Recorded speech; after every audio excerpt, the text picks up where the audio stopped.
He was undeniably, unequivocally, a legend. A god amongst men on the battlefield. He brought countless armies to their knees, either swearing fealty or in preparation for execution. Titles, land, and his very own line were granted due to his efforts.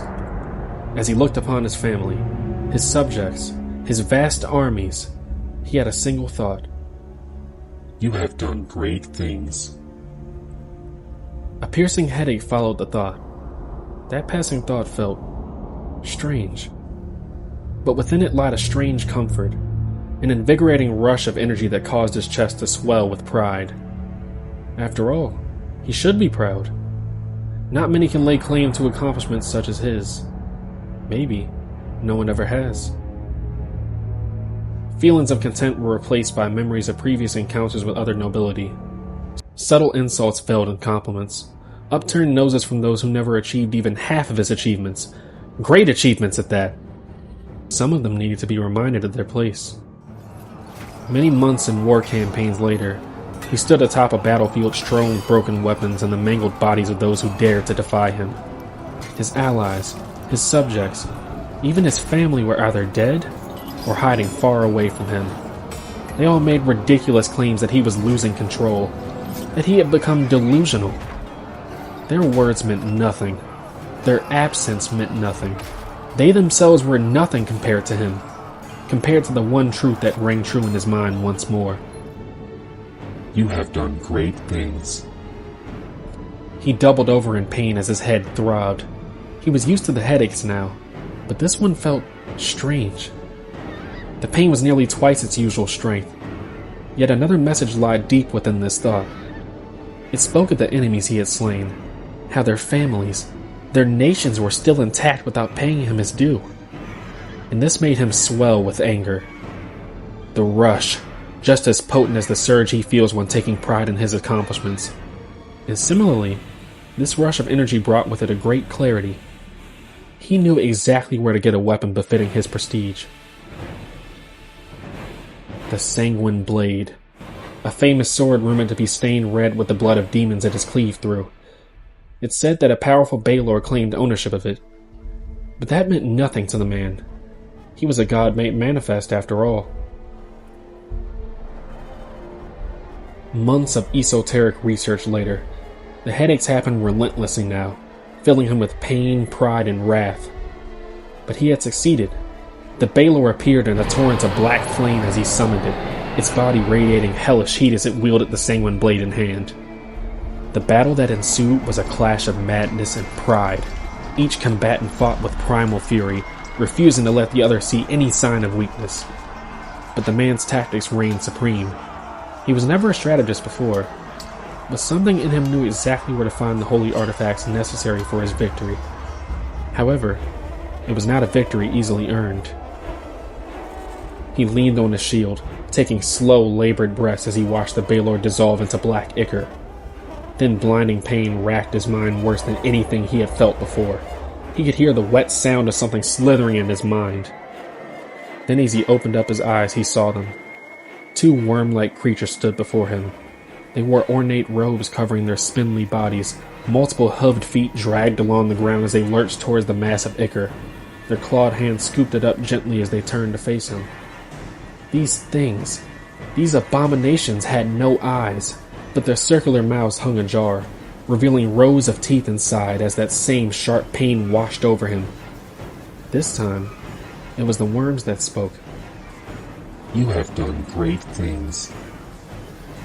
As their circular maws unhinged in unison, he realized with horror that the words were not praise, but shackles. His life, his victories, his ambition, nothing but steps in a choreography beyond his understanding. Hello, hello, and hello. I'm the S.O.C.K, aka Santa Claus better not come to town, or else. And I just realized it while getting ready for this video, but it's the 10th episode of Dude Brew. It's kind of a fitting number to breach the double digits on this one just because it's the 1 year anniversary on this channel coming up pretty soon. On the date of this recording, it's September 7th, and I think the first video for Death's End came out on September 23rd. Yeah, it would have to be like 16 days away. But yeah, I'll try to work on that 100 subscriber special I've been talking about for a while. I think it would be pretty cool to drop that on the exact same date, so watch out for that. It's generally been a lot of fun doing this, but I don't want to take up too much time, so today we're going to be covering yet another nightmare fuel monster I redesigned called the Psurlons. Definitely let me know if any of you guys have ever heard of the Psurlons or maybe encountered one in a campaign. They're a pretty rarely talked about creature from what I can tell, and I don't really remember any sort of adventure modules or like any official material that ever featured the Psurlons, but they're pretty interesting. I'm not going to waste you guys' time. You guys know how it goes. There's going to be timestamps in the video if you only want to listen to a specific part. And let's cover the original lore and stat blocks for the Psurlons before I show off my redesign.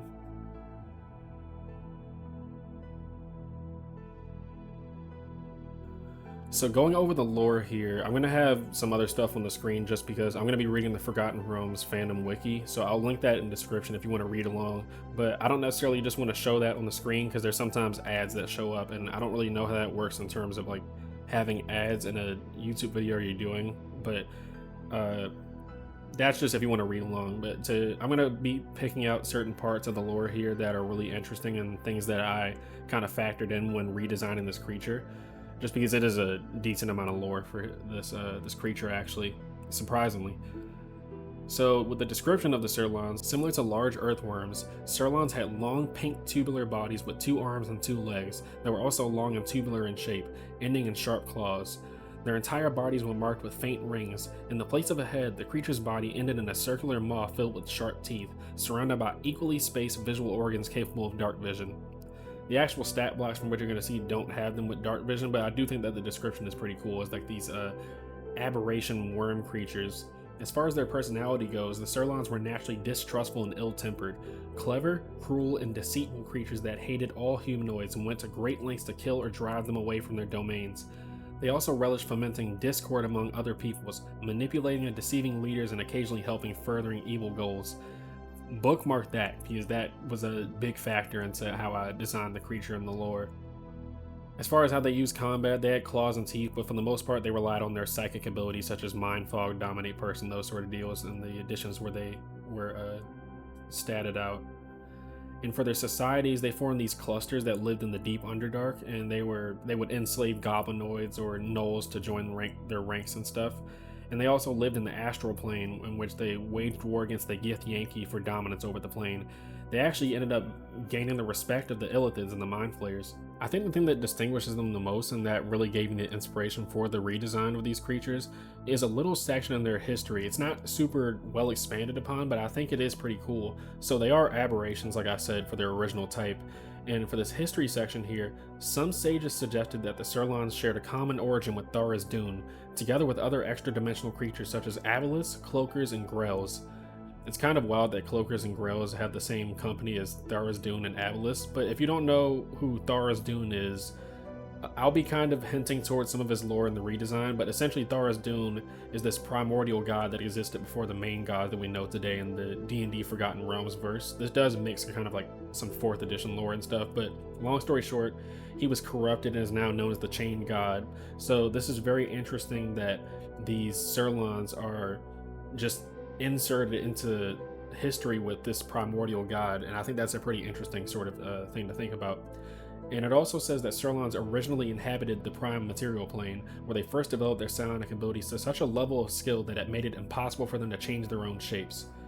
And this created their first giant Psurlons and stuff, and ended up destroying their original homeworld, which the survivors had to flee to the astral plane.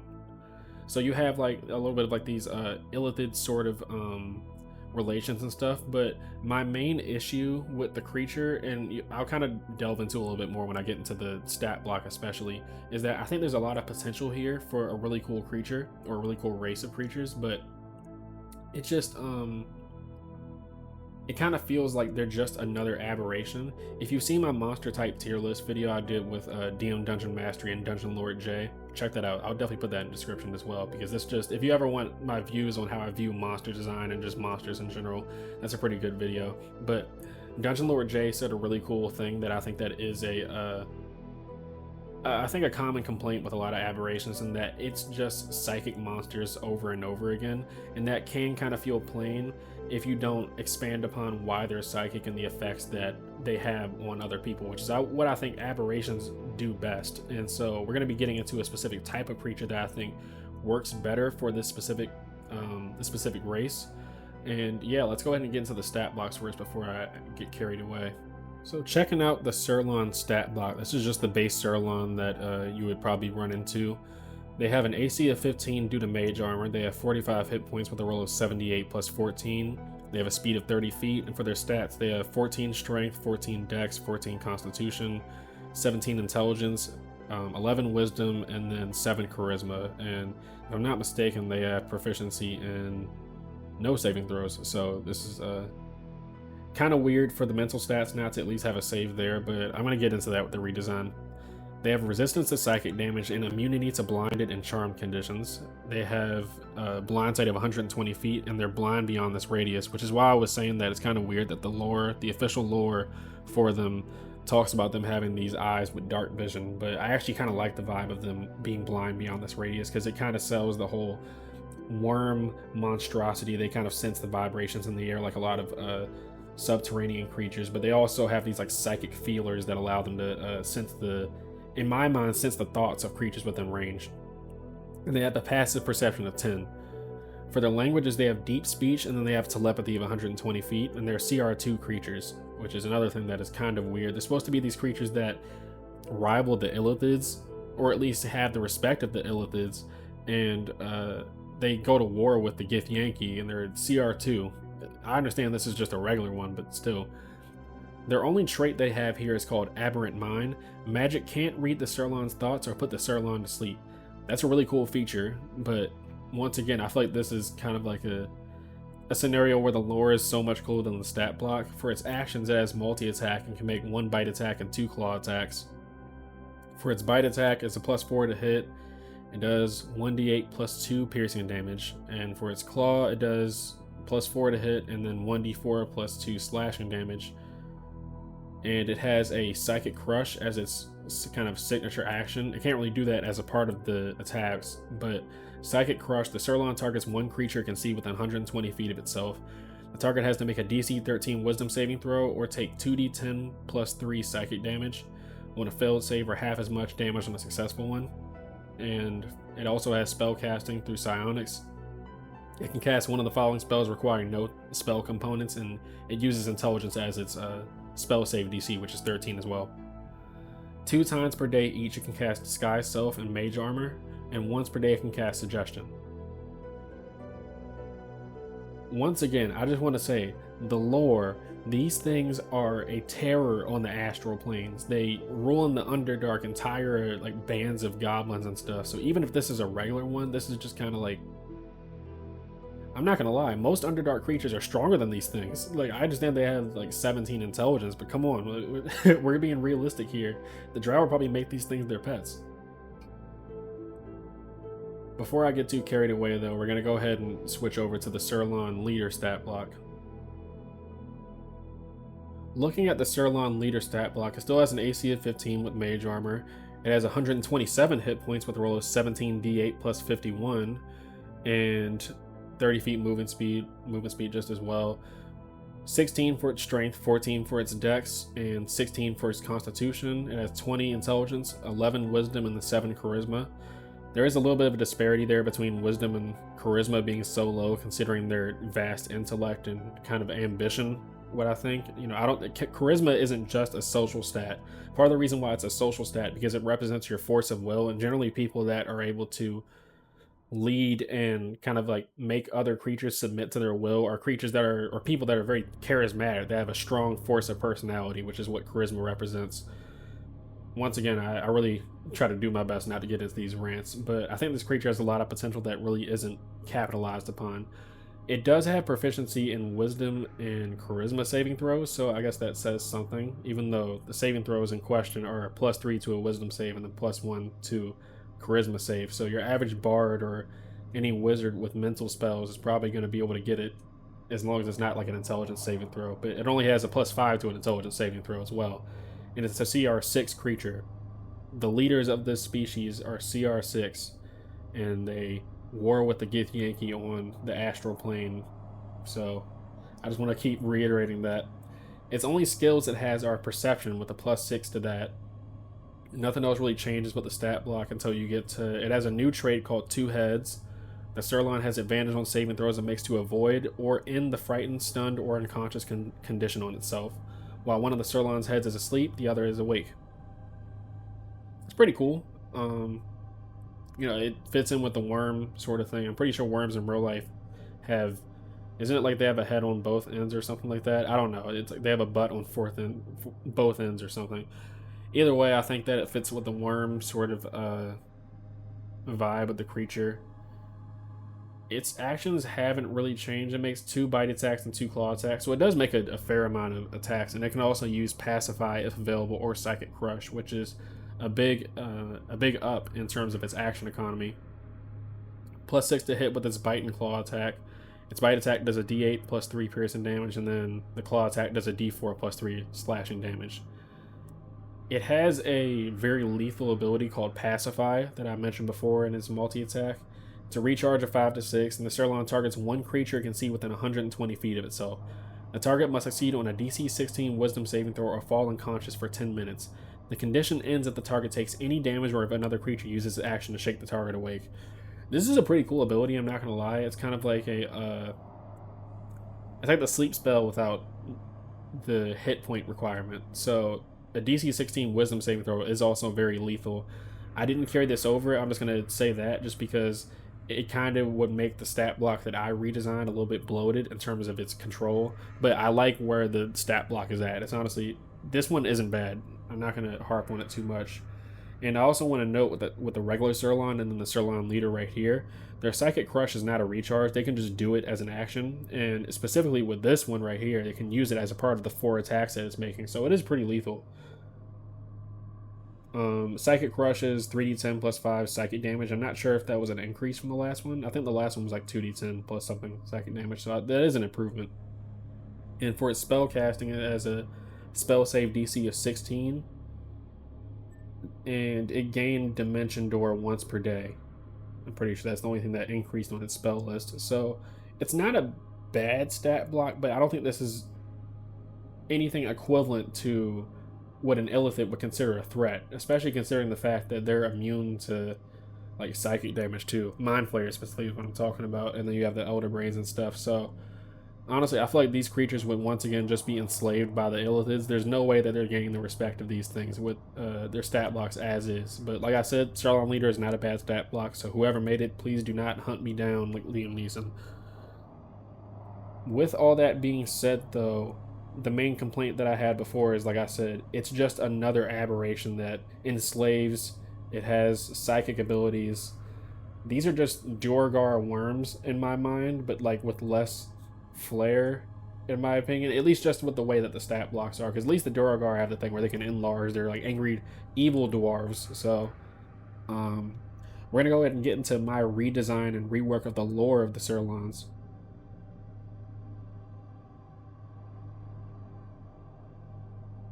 In order to understand my redesign of the Psurlons, we need to ask one question: what is an Obyrith? Before the devils and demons, before the abyss, before even the gods as we know them today, there were the primeval beings known as the Obyriths, ancient evils so horrible that they corrupt existence itself. The Obyriths consumed their reality whole. These eldritch demons sought to continue their foul existence, compressing all of their corrupting power into an artifact known as the Shard of Evil. This piece of their dark will was foul enough to pierce the veil between realities, aiming to corrupt primordial gods and worlds beyond in order to gain entry. Upon arriving at their new domain, the Obyriths were met with resistance. It's during this conflict that the 2 ancient evils we know today were created. The Tanari, a race of demons created by the Obyriths as servants in their war for destruction, and the Abyss, a hellish combination of infinite realms that was created from the Shard of Evil being dropped into the bowels of elemental chaos. This cosmic conflict in the Obyrith's chaotic nature led to a revolt from the Tanari themselves, who took advantage of the Obyrith's vulnerability. Many Obyriths were destroyed, reduced to weaker forms, or fled into hiding, but one race of Obyriths turned their attention inward, seeking to transcend their limitations to rule once again. That race is the Psurlons. The Psurlons are a race of exiled Obyriths, the precursors to demonkind, cast out when the Tanari took over the Abyss. While their brethren perished, the Psurlons abandoned the chaos of their flesh and focused on honing their minds, seeking ascension through the infinite potential of psionics. In secretive groups, they honed the power of thought, burning their own world to ashes in their experiments. From the ashes of their insanity, they ascended to the astral plane, where thought is power and time stands still. In that silence, they were reborn as worms of psychic flesh and sharpened thought, bolstered by the hatred of their fallen race. Psurlons appear as horrid worm-like creatures that measure 7 to 10 feet long, with a circular maw sometimes ringed in tendrils and glistening mirror-like eyes. They move slowly, but their minds are faster than light. Now known as the Ferrymen of the Abyss, Psurlons act as an indispensable resource for the Tanar'ri Demon Lords. They've mastered the art of interplanar travel by the use of psionics, and creating planar gates using psionically infused abyssal ichor, which is the vile fluid that makes up the abyss itself. The Tanar'ri, mostly lacking complete mastery over the subtle art of psionics or the astral plane, hire the Psurlons to reach the material plane. However, this bargain is a poisoned chalice. Psurlons still carry their ancient grudge, and each gate opened is a step in the grand conspiracy to reclaim the abyss and annihilate the Tanar'ri. They whisper to demons, feeding them doomed strategies, and then they make sure those demons are noticed by righteous factions and beings, knowing full well that when a demon dies on the material plane, its essence melts into abyssal ichor. This ichor is the Psurlons' prize. They use this ichor to forge their oozes, grow more Psurlons, and inch closer to birthing a new Obyrith empire, one where the abyss obeys the whim of their very thoughts. Despite their seemingly ordered actions, Psurlons are still demons, even more chaotic and evil than the current residents of the abyss. Psurlons don't feed on flesh, but on thought, specifically sinful thoughts corrupted by vice. Each Psurlon develops a favorite quote-unquote flavor of sinful thoughts: lust, wrath, gluttony, greed, envy, pride, or sloth. This preference defines their psychic nature, appearance, and even their behavior. They implant suggestions in mortal minds, urging them to indulge the worst of themselves until their mind collapses. When a mind breaks, the Psurlon might possess the host fully, using them as puppets for their schemes, or feed on the residue of psychic corruption as they enjoy the sights of mortals falling into a depravity. So what does this redesign address with my original issues with the Psurlons? Once again, I think the Psurlons are pretty cool, but they do kind of just come off as another alien psychic race that enslaves. They somehow are on equal footing with Mind Flayers, but it kind of just feels like the Psurlons are like the Robin to the Mind Flayers. As one of the things that's also detailed in the lore that I don't think I read was that they work together with Mind Flayers, though like the Mind Flayers will eat the brains and the Psurlons eat the bodies. But if I'm not mistaken, I think that the Mind Flayers would also want some bodies as well to implant tadpoles into, but that's getting into a little bit of like nitpicking. My main issues is that it didn't really have a whole bunch going for it that made them unique. Like, I don't think you could make an entire campaign around the Psurlons as written. And I don't want to be like too pompous or anything, but I think the Psurlons making them demons, and not just demons, but the precursor to the demon kind, opens up an entire aspect of lore that's not really talked about in 5e. As Thur is doing is still a part of 5e, if I'm not mistaken, like the 5e lore. He's known as the Chained God, and I think making him, or making Psurlons related to that, being these Obyriths that came from another reality that where the demons won, where it's essentially if the demons like won the blood war in their reality, but their chaotic nature destroyed it. So it kind of plays up that aspect of my favorite aspect of demons in D&D, and why I prefer them over devils is just because while devils have that intelligent face to it, I think demons represent the primal sort of sins and desires that exist within all humanoid beings, within all of us, humans in real life, and then, you know, humanoid beings and mortals in D&D worlds. I think they're kind of like personified reflections of base primal sins and thoughts that we all have, and that makes them really scary, to me at least. That they also organize the downfall of societies in my rework, that they're these Obyriths that still have their chaotic nature. They have this plan, obviously, where they're pretending to be allies to the demon lords, but they're just collecting more and more abyssal ichor from the deaths of demons that they're setting up in order to rebuild their empire. But they're still demons at the end of the day, and they delight in seeing the corruption and causing the corruption and downfall of societies. And that opens up natural avenues for, despite their intelligence, for them to be noticed by factions that can destroy them. But as I have it in the rework, they're these ancient evils, so just destroying one isn't really going to solve the issue fully, which I don't want to spoil it. That's going to come up in the the stat block. So without further ado, let's go ahead and get to the stat block, and we'll talk more about how I view these creatures and how you can use them in a game after that.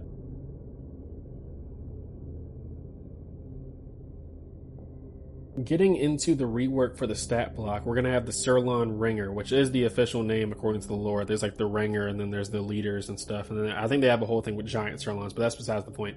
The Psurlon Ringer is going to be your standard sort of Psurlon that the party might run into. It's a medium fiend, specifically with the Obyrith tag, and they're usually neutral evil, but sometimes they can just devolve into just being chaotic and spending all of their time corrupting societies. They have an armor class of 15 with mage armor, just like usual. Except this time they have 52 hit points with a roll of 8d8 plus 16, so just a slight buff. But their movement speed is 20 feet, and they have a climb speed of 20 feet as well.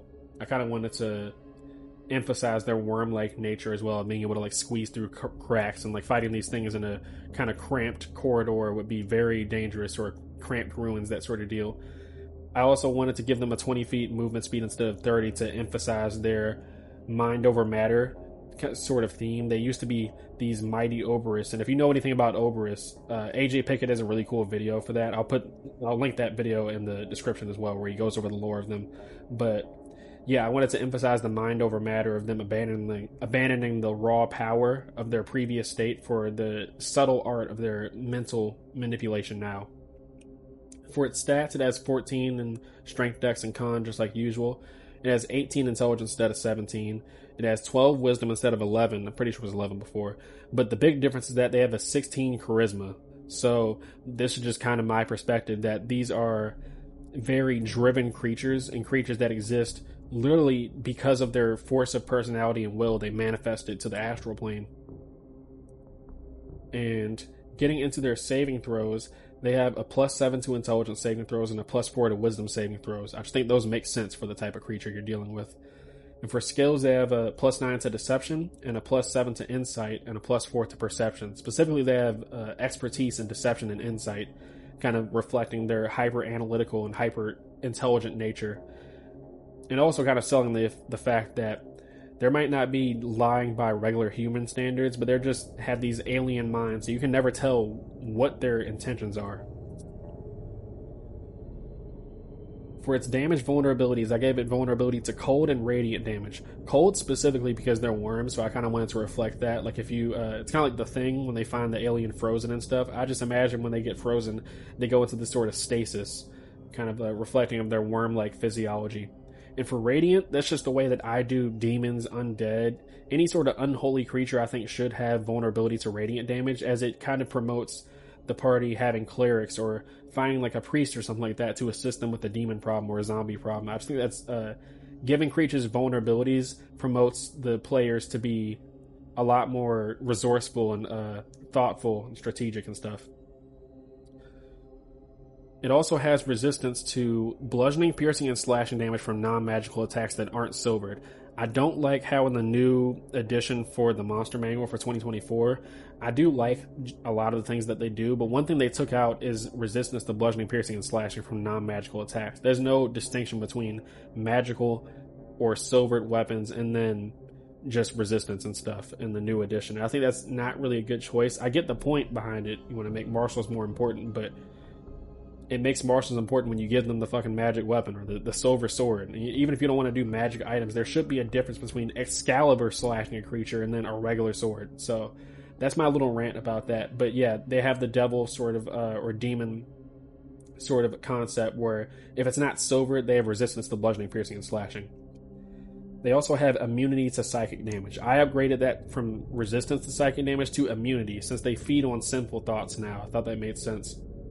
For its condition immunities, it has blinded, charmed, grappled, and restrained for its condition immunity. So it's a worm. So I just imagine even like a hill giant or something like that tries to squeeze it in its hands, and it's like squeezing a slug or something like that, where you feasibly might be able to do it, but more than likely it's just going to slither through whatever sort of crack in your hands or any sort of crack in the place. So it can't really be grappled or restrained.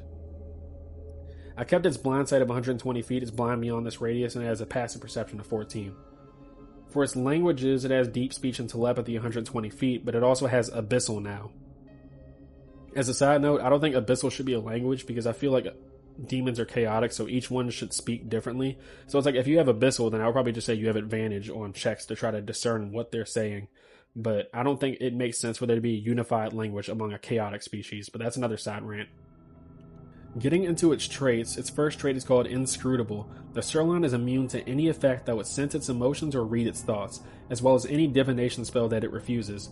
Insight checks made to ascertain the Psurlon's intentions or sincerity have disadvantage. So combine that with their expertise in insight and deception, it's gonna be very hard trying to outwit this creature, which I think fits the theme of it, and also reinforces them being rivals to Illithids.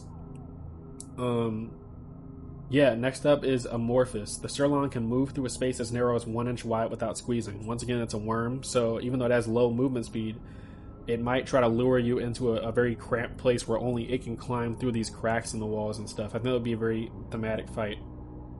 Its next trait is called Freeze. If the Psurlon takes cold damage, it partially freezes. Its speed is reduced to 0 feet until the end of its next turn. That gives it another dynamic weakness if anybody has Ray of Frost, that you can literally, if you need to get away, freeze it and try to get away, and that gives it like another alien vibe too. To me, you can kind of describe it makes this horrifying and squealing sound as it kind of solidifies for like 10 seconds, and it starts cracking slowly as they're running away, just so you can give them that suspense. But yeah, next up is Thought Form. If the Psurlon dies outside the astral plane, its body dissipates into psionic energy, and it gains a new body after 1d10 days, reviving with all its hit points somewhere in the astral plane. This gives it kind of a psychic inversion on the demons and devils creature traits, where they return to either the Abyss or the Nine Hells. The Psurlons were exiled from the Abyss, and they're trying to reclaim it, so they literally ascended to the plane between all planes. So I think that gives it a really thematic sort of thing. And you can also do the sort of deal where it possesses a creature and then makes a reference to like a previous battle that the adventurers had, and they're like, how does this random person know that? And then they, like, the fighter, the murder hobo, slashes down this NPC, and their dying body starts laughing as this worm emanates from the gaping wound in its chest, and the fight ensues. It does psychic crush, all that. That would be really cool. Next up is Psionic Presence. Any creature that starts its turn in a 5-foot emanation originating from the Psurlon must make a DC 10 intelligence saving throw. On a failure, the target cannot use a main action until the start of its next turn. Once again, it just has this... It has such a presence that they literally ascended to the astral plane. So I think to a regular mortal creature, just being right next to it... So it is 5 feet. So it's only really a threat for the people that like to stay close to creatures. But this is punishing, trying to stay close to a creature that is not only psionically oppressive, but also a demon that existed before the gods. So there should be some sort of effect there where you're just dumbfounded and stunned just due to the weight of its presence.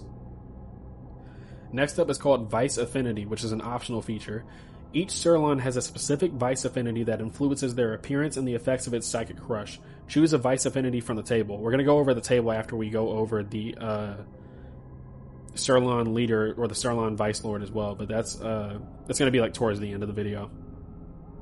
This just lets you customize that each Psurlon that you fight is going to be different, just because it prioritizes a specific type of corruption that it feeds on and stuff. So that makes a different flavor for each fight. Its last trait is called Innate Spellcasting. The Psurlon's innate spellcasting ability is Intelligence with a spell save DC of 15 and a +7 to hit with spell attacks. It can innately cast the following spells requiring no components. At will, it can cast Detect Thoughts, Disguise Self, Mage Armor, and Telekinesis. And 3 times per day each, it can cast Far Step, Hold Person, and Bane. And once per day each, it can cast Plane Shift and Etherealness. I would be very careful with this as a DM, because you feasibly could, if it's a part of the adventure, they think they're gonna fight the mastermind behind this, and they have the Psurlon on the ropes. It's like half health or something.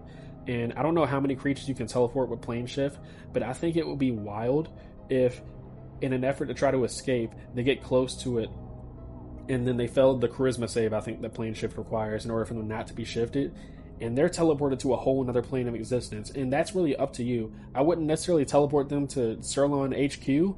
That would be kind of wild to just be like, oh yeah, so you were having trouble fighting this one Psurlon. Here's 50. I wouldn't do that, but I think it's a really thematic ability for it to just escape or take other people with it. Maybe a hostage or something like that. They have to rescue a friend from the Psurlon's literal base of operations, where God knows what is happening to the person there. It also has etherealness as well for that escape, and emphasizing that it's transcended its physical form and transcended the barrier between realities.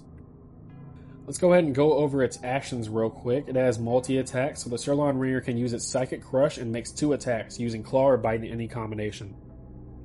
For its Claw attack, it's a melee weapon attack with a +5 to hit. It does 2d6 plus 2 slashing damage, and if the target is a medium or smaller creature, it has the prone condition until the end of its next turn from the oppressive psychic energy. Its Bite attack is a +5 to hit as well. It does 2d8 plus 2 piercing damage, and on a hit, the target is subjected to the following effect. They have to make an intelligence saving throw with a DC of 15, and on a failure, the target has the paralyzed condition until the end of its next turn.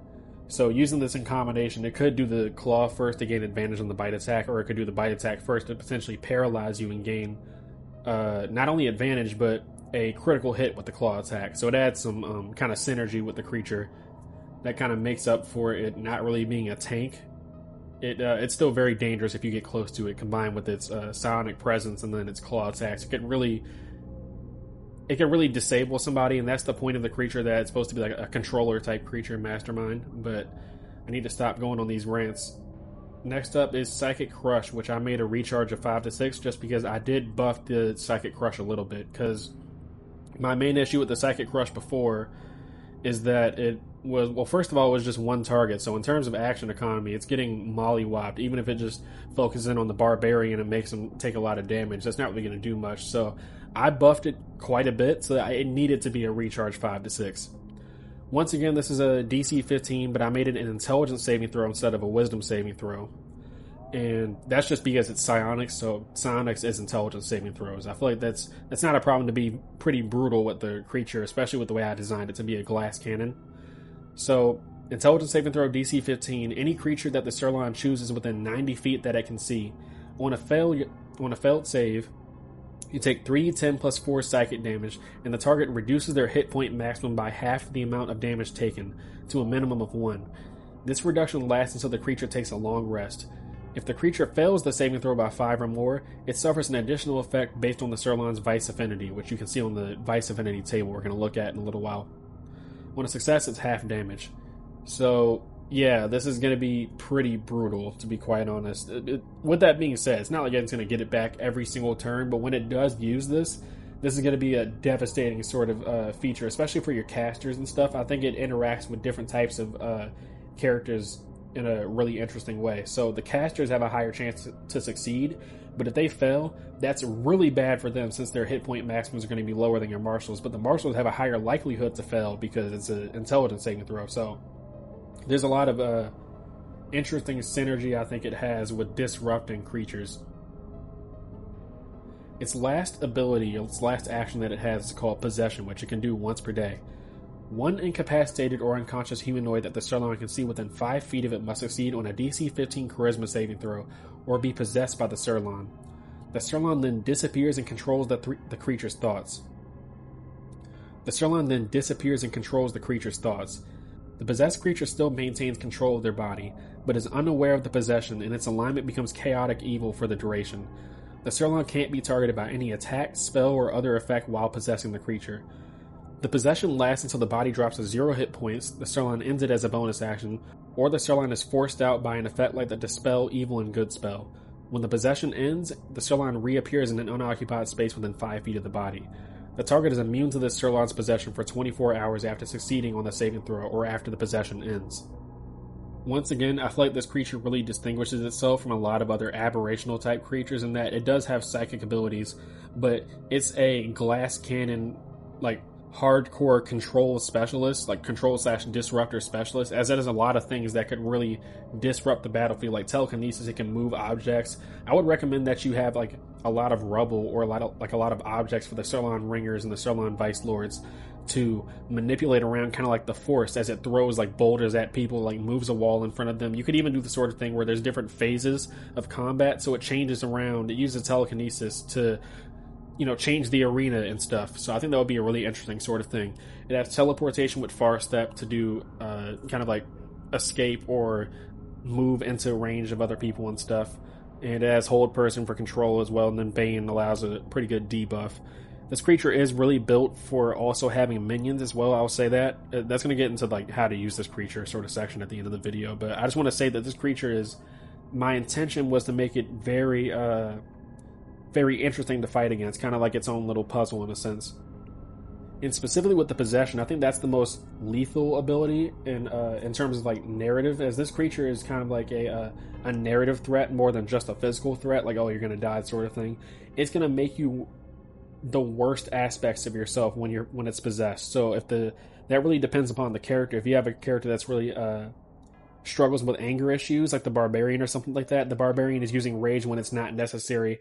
They're getting more and more deranged, and maybe the party might be able to figure out that there's something wrong with them. Maybe the cleric does whatever sort of spell can detect a curse or something like that, or maybe they run into a church, and then the person that's possessed starts to feel like a little bit annoyed and doesn't want to go into the church. That influences how the character role plays the character, and that's a lot better to me than just saying, you know, you're under control, so I control your character now. That kind of lets the player play out the worst aspects of themselves, and ultimately makes it so this creature fulfills the role, the narrative purpose of a demon, like an ancient demon, in that it's a reflection of ancient primal desires in all of us.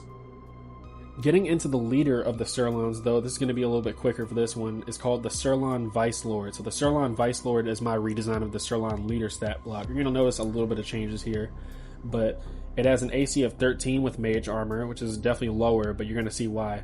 It has 114 hit points with a roll of 12d10 plus 48, and its movement speed still remains the same. But its stats are a 15 in strength, a 10 in dexterity, a 18 in constitution, 23 intelligence, 15 wisdom, and then 16 charisma. So the biggest jump is going to be its constitution and its intelligence, as it's become not just supernaturally intelligent with its alien sort of mind, its ancient evil sort of mind. These are the Psurlons that were around probably while the Obyriths were being exiled. So you could have a lot of like lore that this creature has on various ancient gods and stuff, and it would view the gods of today as like children, which I think fits into the ancient evil sort of vibe. I honestly think that this creature would synergize really well with Abyss, but that's besides the point. Sorry, I don't mean to go off on these rants nonstop. You can tell I like these creatures a lot, though. For its saving throws, it has proficiency in Constitution saving throws with a +8. It has a +10 to Intelligence saving throws, and then it has a +6 to Wisdom saving throws.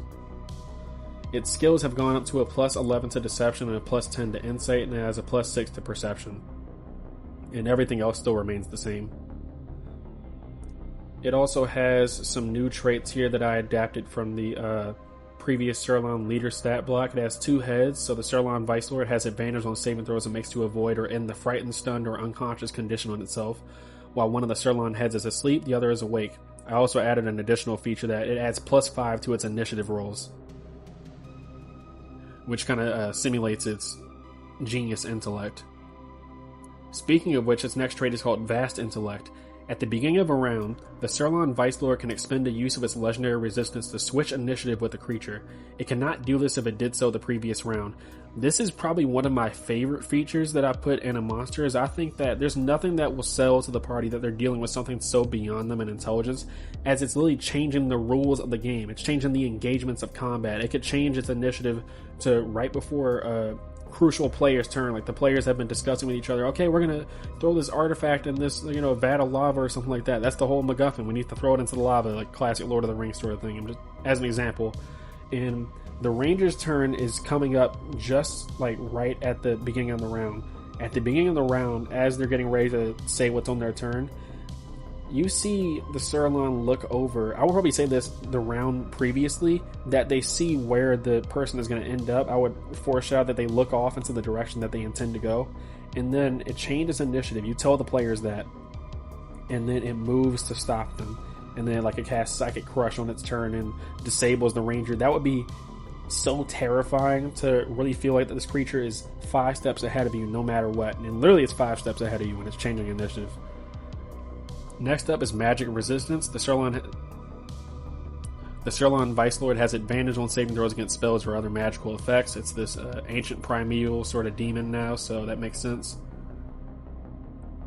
And a minor change to its thought form trait. If the Psurlon Vice Lord dies outside the astral plane, its body dissipates into psionic energy, and it gains a new body after 10d10 days, reviving with all its hit points somewhere in the astral plane. This is just to simulate, along with the fact that I didn't say that this creature is now large size. This is a large fiend / Obyrith now. So that's to simulate the dexterity being lower. It's this massive psionic creature now, so it lacks a lot of the subtlety it had before, just because it's so domineering in its intelligence and abilities.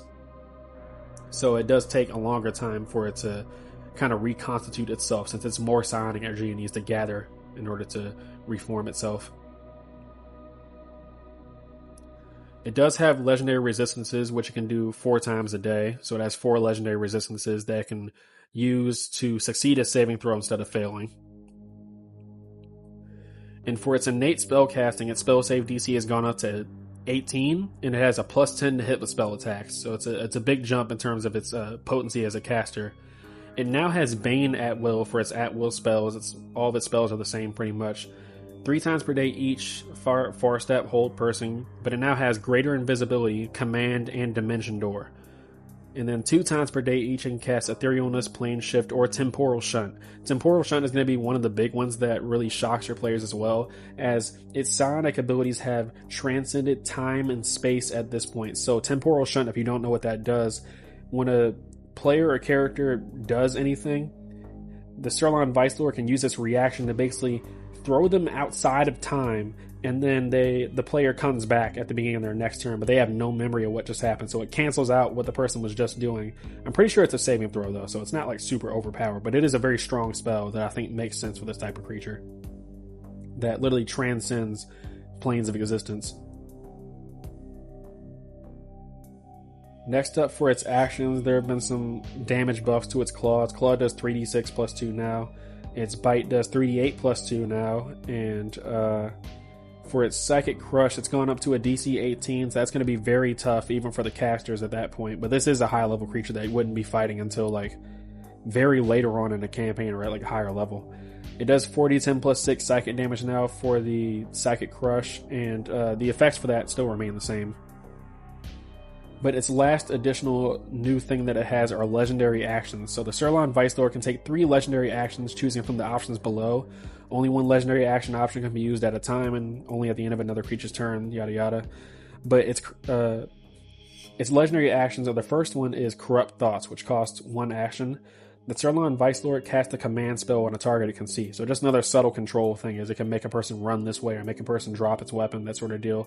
Honestly, I'll probably say throw. It can, so a person throws their weapon somewhere far off or something. If you want to be really cruel, make them throw their magical sword into the lava or something like that. That would be really, really shitty, but I think that's what this creature would do.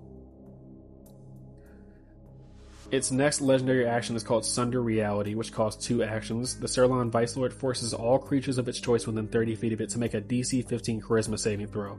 On a failure, the affected creature or creatures is teleported to an unoccupied space within range. The space must be on the ground. So this is kind of another disruption feature where the party might surround the Psurlon Vice Lord in its very large form, and it casts out this psionic energy that causes like a glow to form around all the characters, and they're in different spots within 30 feet now. So it can't just drop you over like a hazardous space, but it can put you in hazardous territory, maybe right next to some minions nearby. And its last legendary action is called Psionic Charge, which costs 3 actions. The Psurlon Vice Lord reduces its hit points by 15 and expends a use of its legendary resistance to instantly recharge their Psychic Crush. This does cost a fair amount, as if it does this twice, well, first of all, that's all of its legendary actions, so that's all it's doing in between other people's turns. And then it costs a legendary resistance. So it can only really do that 4 times at max, and then it's using up all of its legendary resistances. And if you look at its stats, it still has very exploitable vulnerabilities and weaknesses. So these creatures are very controlling and very disruptive in combat, but there is a very clear avenue to beat these creatures, especially if your barbarians and your fighters get up close to them and they succeed those intelligence saving throws. They can really just mollywop this thing with low AC and low movement. So these creatures are going to rely on minions and tactics in order to beat these more physically imposing foes and stuff, which I think sells their sort of psionic dominance that is in the original lore and both my rework for the lore. Now that we've gone over the Psurlon stat blocks and the rework lore, we're going to go over the Vice Affinity table. Like I mentioned earlier, each Psurlon is almost addicted to the corrupted thoughts of a specific vice, and they'll specifically try to promote that within mortal minds. And this corrupted sort of vice, the taste of these corrupted thoughts will influence the appearance and behavior and tactics of each Psurlon. So, going over the Vice of Pride, Psurlons obsessed with the Vice of Pride have golden tendrils that line around their circular maws, with a crown of bone protrusions around its head, quote-unquote crown. And for their tactics, they seek to dominate the greatest victims. They prioritize leaders or anyone with a significant might. They'll strut, gloat, and even avoid easier kills if it means proving their superiority. So they're kind of like molded by this pride that they eat. For the Psychic Crush effect, for 1 minute, the victim cannot benefit from outside help. This includes help actions, advantage from allies like flanking, that sort of deal, and then healing or bardic inspiration. And they can remake the save at the end of each of their turns. It's the same thing for all the additional Psychic Crush effects. You remake the save at the end of your turn because they are very potent, but this very much reflects the fact that they're changing who you are as a person, or maybe making you more of who you are depending on the player or the character, how you want to RP that. But either way, it fills the target with such an amount of pride that they can't accept help from everybody else. So it would target like leaders and the characters that want to be the face of the party, that sort of deal. For Greed, Psurlons of Greed have strange gem-like growths that grow along their bodies that shine with indescribable colors. They seek to dominate those with significant material resources. They prioritize bankers and those seeking material gain, and they'll attempt to corrupt/dominate more victims than necessary, which it's kind of poetic how the reason why demons in like the Sonari demons or even the Obyrith in this sense always fail is because of their hubris. They end up biting off more than they can chew each time. They're too much of who they are, and they're not tempering it with discipline, which kind of plays towards the concept of like law versus order. But yeah, like I was saying, the Greed Psurlons will specifically try to do too much, and that might get them noticed. So each one has a specific behavior pattern, but they also have a specific weakness that goes along with it thematically. For its Psychic Crush effect, for 1 minute, the victim cannot use any limited resource, which is twice per rest abilities, magic item charges, their highest level spell slots, and they can remake the save at the end of their turn. So I probably should clarify that for spell catches specifically, I would probably say as a DM, make it so they can't cast their highest level spells. They can still use cantrips regardless, even if you go rules as written for this sort of thing, but that's just to make it less brutal. Maybe they have 4th level spells. They can't cast 4th level spells while they have this. They can still cast anything below 4th level. Basically, their greed makes it so they hoard the best of what they have. They don't want to use it up. So if it's like bardic inspiration is the best example for that sort of thing. They don't want to use up that bardic inspiration. They might need it for something, and that's not logical. But they're corrupted by greed. So once again, they can remake the save at the end of their turn, like I said. And next up is Lust. For Lust Psurlons and their appearance, an iridescent mist coats its body, flashing images of the viewer's greatest desires. For their tactics, they seek to dominate those with great ambition and will. They prioritize those with lofty goals and/or low amounts of self-control, and they'll use illusions, possession, or any method centered around infiltration. So Lust Psurlons are going to be more. That's the thing about lust as a vice. A lot of people immediately assume like sex pretty much when it comes to lust, but that's not the only aspect of lust, especially if you go if you're familiar with Warhammer 40k. The reason why Slaanesh is such a dangerous god, and it's kind of the inspiration I took for its tactics and stuff and the way it affects people. Lust is about your desire for something, like your base desires, which ties back to what demons represent as well. But yeah, it's your ambition and just being a part of a Slaanesh cult or influenced by any sort of lust god. It makes you almost an addict for experiences. Like each time you experience something, you get this high that you can never have again. So you're just constantly seeking more and more of that sort of thing. It doesn't matter what it is. It could be decadence. It could be obviously sex and stuff.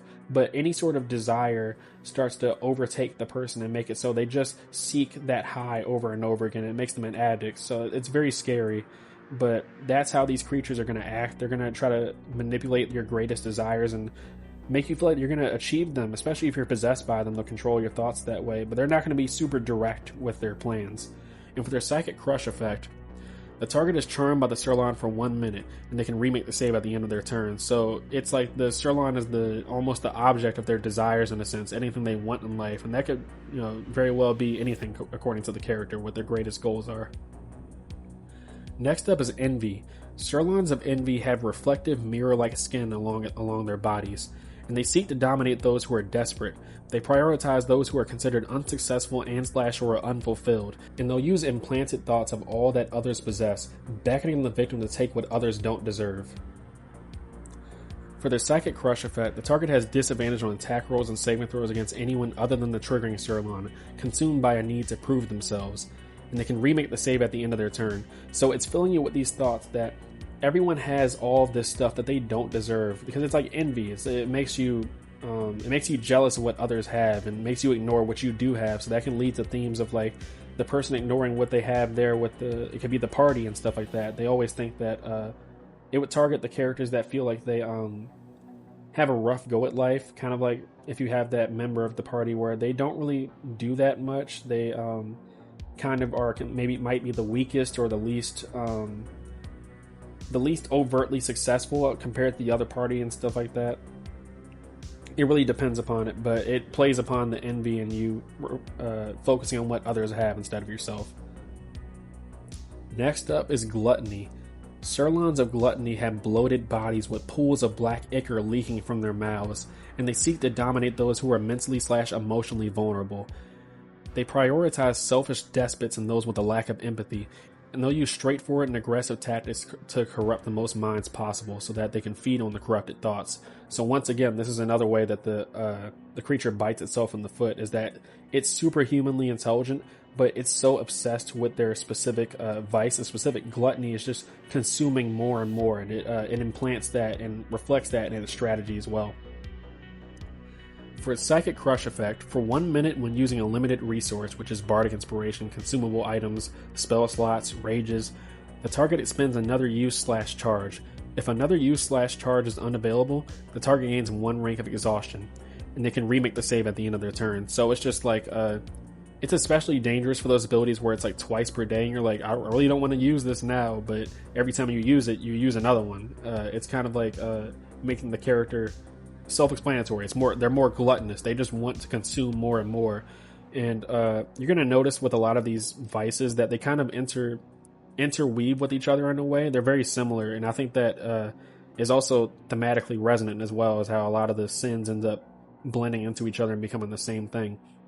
But yeah, gluttony is all about consumption. So it makes it so anytime you consume a limited resource, you consume more. And if you can't, then it starts to eat away at your mind and your body in a sense. Next up is the Vice of Wrath. Psurlons of Wrath have crimson color that dances along their skin as psionic flames emanate from their mouths. For their tactics, they seek to dominate those who harbor great anger in their hearts. They prioritize soldiers, rebels, and people prone to outbursts, and they'll use heavy-handed tactics with a disregard for complex schemes, preferring to do things by themselves. For their Psychic Crush effect, for 1 minute the creature must attack the nearest creature to them. The target remakes the save each time they damage an ally, and they can remake the save at the end of their turn. This is by far, I think, the most overtly controlling out of all the features. I think the reason why I tried to mold the possession and like a lot of the mind control effects is, to me personally as a DM, I don't like taking away what the creature or what a player can do about a situation. So it's like, yeah, you're possessed, or yeah, you're corrupted, but how do you as the player think that manifests for your character? That's a lot more interesting than just a table that says, yeah, you feel this, or your character does this for a certain amount of time. So I tried to make it so when they damage an ally, which is something that is not going to feel good for the party, especially if it's happening over and over again, the player can remake the save each time to break out of this effect. I think that's fair, but it still keeps the tension of the effect if the barbarian gets dominated with this. But yeah, these Psurlons are going to be a lot more overt. This is probably the Psurlon type that you're probably going to have the not most interactions with, but as a DM, if you're running a Wrath Psurlon, they're going to find out pretty early on that not only is it something supernatural, they might even see the Psurlon themselves. It's like, if the Psurlon is angered by whatever they do, it'll come out itself and fuck them up. So this is by far the most overt in what the creature wants, in that they want the not just the corruption of society. They want people to lose their shit, pretty much. They want people to give in to their emotional outbursts, which is what they feed on. And yeah, they'll also do that themselves. They'll go on rageful outbursts against their enemies as well. So I think that's a pretty interesting one. And last but not least is the vice of sloth. So Psurlons of sloth have drooping gray skin that hangs from their body like wet sheets as they perpetually hunch over, like Hunchback on Notre Dame type stuff. For its tactics, they seek to dominate those who avoid taking action, and they prioritize those who are weak-willed and those with a lack of ambition. And they'll use a vast array of minions to enact their schemes rather than getting directly involved. So this is by far, out of all the Psurlon types, this is the one you're going to have like the least amount of interactions with, or this is the one that you interact with at the end of the adventure, or whatever sort of arc that you have planned, because they're very rarely going to try to actually intervene themselves unless it's absolutely necessary. So for their Psychic Crush effect, for 1 minute, the target's movement speed is halved, and they cannot take the dash or dodge action.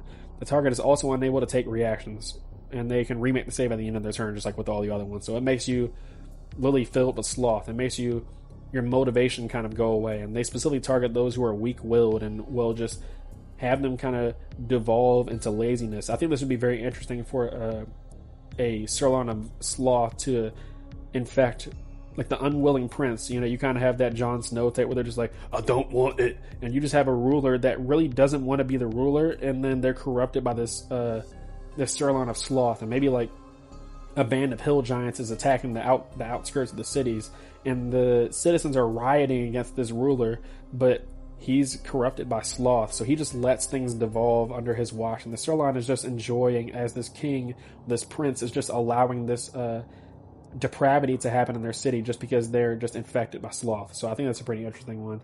I keep getting into the campaign hooks for this, and you can tell how much I like this creature just because I keep going off on these. But yeah, without further ado, I think this creature would be incomplete without the linchpin behind their plans and how they're able to generate more Psurlons and generate this sort of economy for themselves, which is the abyssal ooze that they control. Getting into abyssal oozes, often mistaken for black puddings, abyssal oozes are the prized possessions and creations of the Psurlons. These oozes are the black ichor that makes up the abyss, which are then animated by the psionic energy of the Psurlons. Under the Psurlons' control, abyssal oozes act as birthing chambers for the Psurlons and the Tenari alike. They can also act as a direct gateway for the Tenari to enter other planes of existence. Abyssal oozes exude the corruption that demons possess tenfold, causing mortals in the land nearby to fall into madness and destruction. These grotesque abominations even dampen divine powers, causing the prayers of the faithful to stop in their throats as the unholy energy cuts off even the gods' influence. So yeah, even though Ooze Week might be over, we're never going to stop with the oozy goodness. And if you heard the lore and you're talking about the abyssal ichor and the abyssal oozes, there's no way you didn't guess that we're going to get into some oozy goodness in this episode. So the last creature we're going to be covering that's a part of the Psurlon's lore and stuff is the abyssal ooze. We're going to specifically get into the stat block here in a second. So the abyssal ooze is a large ooze which is has the fiend subtype, and you'll see why, and it has a chaotic evil alignment, which might be interesting to those of you who are familiar with oozes. 9 times out of 10, or 9.9 times out of 10, an ooze is unaligned just because they're pure instinct. And this creature is pure instinct, but kind of, sort of. It's more of like a less sentient venom symbiote. It's not really a good comparison, but you'll see what I'm talking about. It has an armor class of 9, because it's a hulking ooze. It has 95 hit points with a roll of 10d10 plus 40, and it has a 20-foot movement speed and incline speed. For its stats, it has 15 strength, 9 dexterity, 18 constitution, 1 intelligence, 8 wisdom, and 14 charisma. The 14 charisma might jump out at you because it is literally composed of the psionically infused ichor from the abyss. So the abyss itself, if you don't know the lore for it, yeah, it's the place where all the demons live, but the abyss itself is alive. It's semi-sentient in the way. It has a will of its own, and it spawns these demons. So this is, the abyssal ooze is what happens when the Psurlons specifically implant their own thoughts and psychic control into it, so it gives it its sort of animation. It has a +8 to constitution saving throws and a +6 to charisma saving throws, kind of reinforcing the fact that it, with charisma saving throws specifically, it kind of reinforces when you try to banish it to where? It's literally the manifestation of a plane of existence, or infinite planes of existence. So For its vulnerabilities as vulnerability to radiant damage, as once again I think unholy creatures should have vulnerability to radiant damage. That makes sense and also kind of reinforces why like angel stat blocks would be dangerous, because as written, that's a whole nother rant, but a lot of radiant holy sort of things kind of get downplayed in terms of their effectiveness. They have resistance to bludgeoning, piercing, and slash damage for non-magical attacks that aren't silvered, just like the other stuff. I think silver kind of has its esoteric sort of value that way. And then for its damage immunities, as immunity to acid, necrotic, and poison damage. And for its condition immunities, pretty much just everything. Most oozes are immune to pretty much every condition, so we're not even going to go over each one. It has a blind sight of 60 feet, is blind beyond this radius, and has a passive perception of 9. For its traits, it has Amorphous, which allows the abyssal ooze to move through a space as narrow as 1 inch without squeezing. It has Strange Form, which is what I had with the Morning Mass, another creature I did. But basically, I make it so oozes can't suffer critical hits. And long story short, I explained it in the Morning Mass video. But I don't think oozes should be able to hit with critical hits. Not be able to be hit, but I think that they shouldn't be able to be hit with critical damage. Just because where are you hitting it better that it's a critical hit? Like with a critical hit against a person, it might be slashing them in the neck or slashing them deep in the gut, but with the ooze you're just slashing more of its mass. Like its mass is the same, technically speaking. It's kind of like the same slashing it in its back, quote unquote, versus slashing it in the front. There's no difference. So that's the reason why I have it so oozes cannot suffer critical hits. Its next trait is called Immutable Form, so it's immune to any spell or effect that will alter its form, since it's literally the Abyss. And its next trait is called Chaotic Essence. The ooze is immune to any mind reading or mind altering effect. Creatures who attempt to cast a mind altering / reading effect on the ooze become stunned until the beginning of their next turn as pure chaos enters their minds. Next up is Unholy Presence. When a creature within 30 feet of the ooze attempts to cast a spell granted by a celestial or fey patron or deity, it must succeed on a DC 14 charisma saving throw or the spell fails. The slot is expended, and the creature becomes frightened until the end of its next turn. While the ooze is bloody, this aura extends to 60 feet. Specifically, I think this is my favorite feature of it, other than one other feature we're going to be getting into, because it makes that it gives off that unholy vibe that it's really a manifestation of the chaotic evil aspects of reality itself, these ancient evils. So it makes it so the paladin or like the cleric has to really pray in order to have their divine miracles or divine spell casting cast through. Like I just imagine the cleric tries to heal a person who's down by this abyssal ooze, and they get a whisper in their mind, "Your God can't hear you here," that sort of deal, or like your God is not here, and they don't feel this connection. You can really play that up to the cleric or the paladin. You'd be like, you try to call on this divine power, but you feel no connection to your God.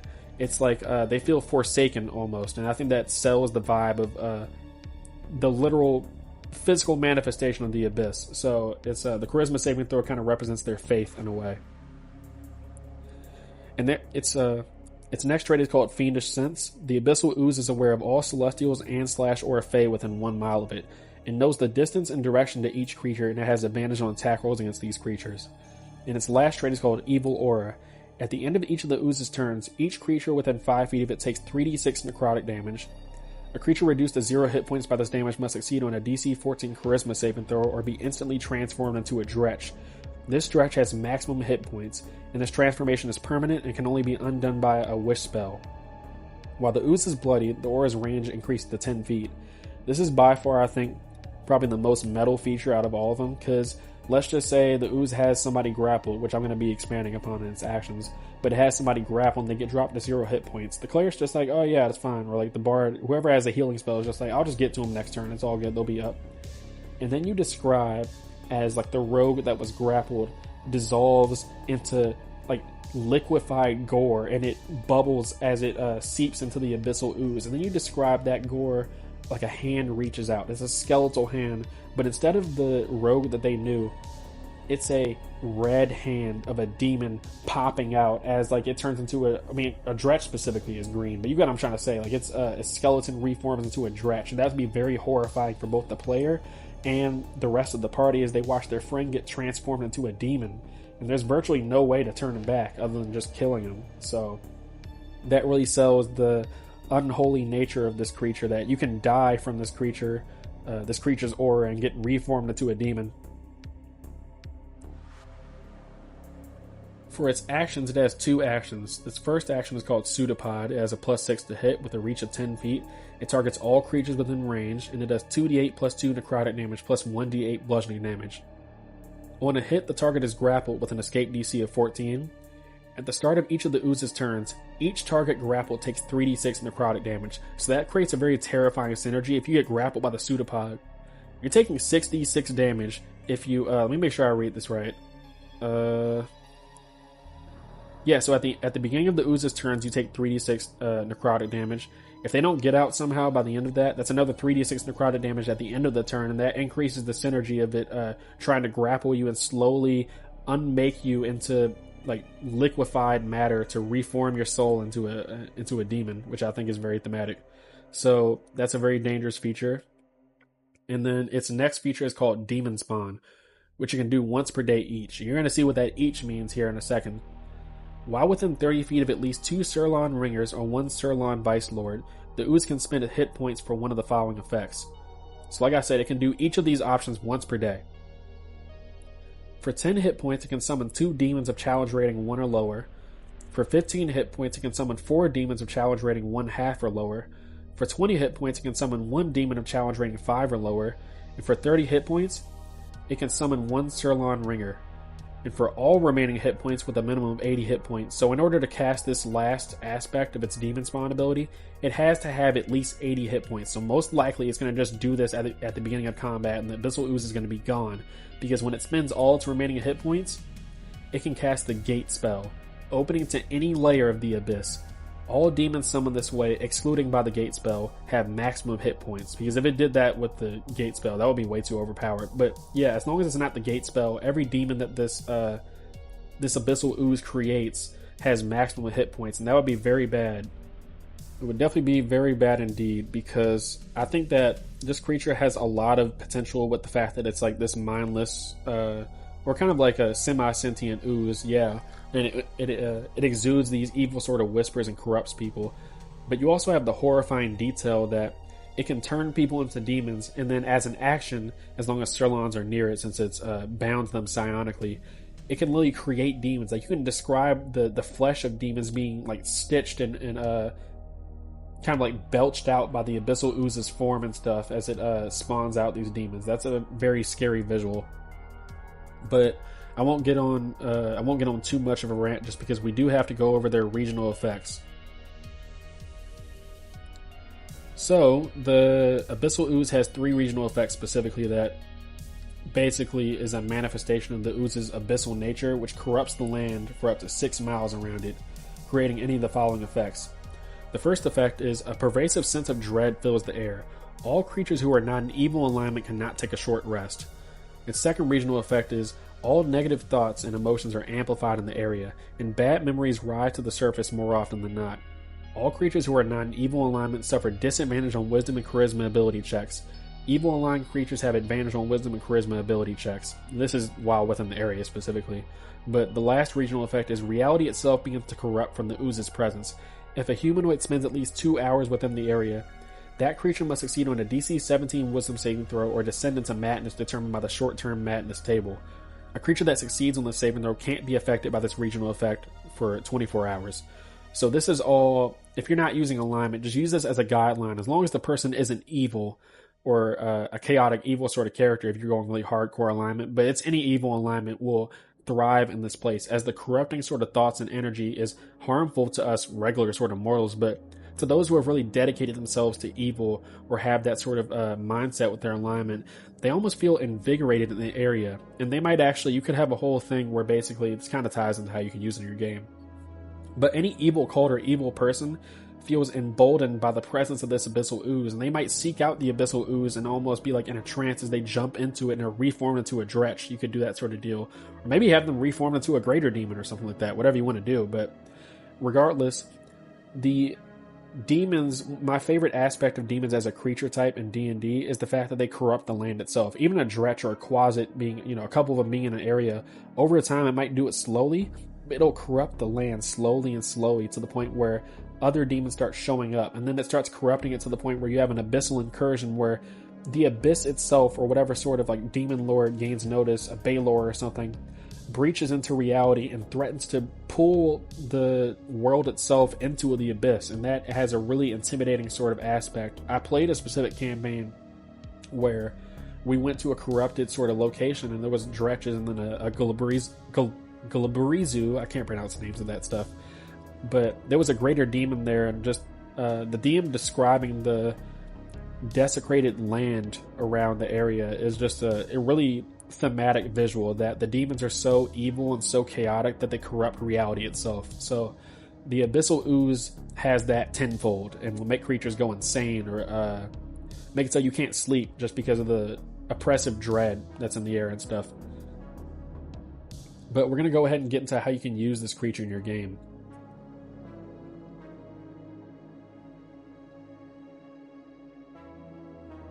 Getting into how you can use this creature in your game, if you had a problem with me ranting so much in the previous sections in the video, do not listen to this part, because this is one of the very few times, or I think the only time, where I didn't have to actively come up with ideas for how you can use this creature in your game. This creature, the lore itself and the stat block, aids towards its own story arcs in itself, as they represent themes of corruption, which is, I think, what demons do really well with, and why I like them more than devils. I'm not saying you can't have corruption with devils, as that is their sort of thing, but it's a lot more structured, and I think the cosmic horror that you get from demons and the Obyrith specifically is that they feel like fundamental aspects of the universe, and not just aspects of the universe, but aspects of ourselves. You could have a kind of like from Baldur's Gate 3. I don't want to spoil you for the story, but it's been out for a while, so seethe and cope if you really think this is a spoiler. You could have the scenario where instead of a mind flayer tadpole being put in your head, and that's the central hook behind why you're trying to act, you could be possessed. And the players don't know they're possessed, but you could have them slowly start to realize that something is wrong with them. You could have a sort of detail where they're playing as heroes that are very well established, and something happened to them. They went into these ruins, and then one day they just woke up. They don't have any memory of what happened in the ruins, but it's like kind of the concept for the campaign that I'm thinking is that each player is a slave to a specific vice. Like, some people are given to... Barbarian has problems with anger, like I said before, but the rogue could have problems with greed, or the face of the party, like the bard, could have problems with pride, or like lust, or something like that. And it slowly is trying to corrupt them the entire time. Like, you could have like a dark urge playthrough without having to be a ball spawn. Ball spawn, if you don't know anything about Forgotten Realms sort of stuff, Ball is like the god of murder, if I'm not mistaken. So there's a specific section of his lore where children are born kind of like half ball spawn, or like half god, murder god. So it constantly corrupts you with these dark, corrupted thoughts. But this is literally the opportunity that this creature gives you, as they subtly control your thoughts and are trying to make you give in to vice. And it's like the more you resist, you could have a cleric or like, some sort of NPC tell them that they're cursed, but they slowly have to try to figure out how to get this Psurlon out of them. I think that's a really interesting concept, because these creatures do really well to not only reflect the base instincts in all of us and base sins, but they could have a really personal sort of arc with each character of making them come to understand themselves more, which is, I think, the peak of what D&D is being able to peer into other perspectives and ways of thinking that you normally wouldn't agree with, but you have to like rationalize it to make sense. And it makes you more, I think, sympathetic towards like tragic characters and characters who try to do good in those worlds. But it makes hatred for evil creatures even more, and evil characters even more potent, just because you see what they could be. But what makes them also like really good targets for hatred, a good villain, is how they make you kind of confront the ugly aspects of yourself, the parts of yourself that you really don't want to acknowledge. And nobody wants to think of themselves as a villain. I think that's the best part about villains in the first place, is that you don't think of yourself as one. And these Psurlons specifically lean towards maybe the villain that you've been going after this entire time has been possessed by a Psurlon. So it's still their fault, though. I think it's a very unique perspective on possession. I don't want to toot my own horn. I just think the fact that the possessed creature still controls their actions, quote unquote. They're still manipulated by the Psurlon, obviously, but every decision that the possessed creature makes is still their own. It's just warped by the worst aspects of who they are. So you ultimately could have a scenario where, like, if a player is a monk and stuff like that, I would probably let the monk discern that they're possessed first, even before the cleric or the paladin, just because they're so in tune with who they are and their spirit and stuff that they recognize irregularities. But that's what these Psurlons offer. They offer the player to really delve into who they are. Like, allows the players themselves to delve into who their characters are, and I think that's very rich for role playing and kind of broaching themes of what true evil is, being chosen evil, of trying to reject those dark aspects of who we are to become better. And even outside of that, the Psurlons could act as a kind of like a morally gray ally as they're trying to destroy demons or something like that. Imagine if that's the hook behind the campaign. The party hunts demons. There's a great demon that's on its way to a city, and the party can't really do it themselves. They need help. A Psurlon might approach them and let them know, hey, I have a strategy that could help you destroy the demon. Just let me do what I want afterwards. And you could have the scenario where the Psurlon isn't really directly involved in what's going on. They're not fucking with the party and like that. But when they kill the demon, they gather the Ichor, and I would hint to them that the Psurlon is a part of some sort of larger organization or something like that to make it so the players, it's a morally gray thing to allow them to help, because you know that they're ultimately furthering evil goals that are beyond the player's understanding. These creatures, at least the way I tried to rework them, they're very versatile in how they can be used in a campaign. They don't just have to be evil monsters that they fight, because one of the other aspects of them as well is that they're very conniving and manipulative and deceitful creatures. So you're not going to be just fighting a Psurlon, you're fighting all of its people that it controls, or you're dealing with a lot of its minions, that sort of deal. This is the type of creature that's going to have a lot of minions, especially like bruiser minions, to make up for the fact that they're kind of glass cannons in a way. But there's a very large amount of interaction that you could have, especially based upon which vice that each Psurlon is addicted to, because that influences their tactics and fights and who they decide to target. So you could really have an entire campaign based around Psurlons too, especially because they're going to come back if you don't fight them on the astral plane. So fighting this creature and killing it ultimately is going to lead you to the astral plane in one way or another, and the astral plane is a really cool part of the D&D cosmology. So I won't go on for another like 40 minutes, even though I really could. I had a lot of fun making this creature. I really hope you guys enjoyed this. I'm really enjoying this Dude Brew series, like I said. I'm really enjoying doing this YouTube channel. So if you guys have any suggestions for creatures you want me to redesign, or you were like, hey, there's not a creature for this folklore monster, I really fuck with doing that. So if you guys want to have the Jersey Devil as the next creature, go ahead and put it in the comments. I'll do it. If I see like 5 comments that says Jersey Devil for the next creature, I will create some sort of eldritch abomination, some sort of deep philosophical evil for the Jersey Devil. So with that being said, I will probably sign off here. Like, comment, and subscribe if you like this content, if you haven't done so already. And yeah, peace out.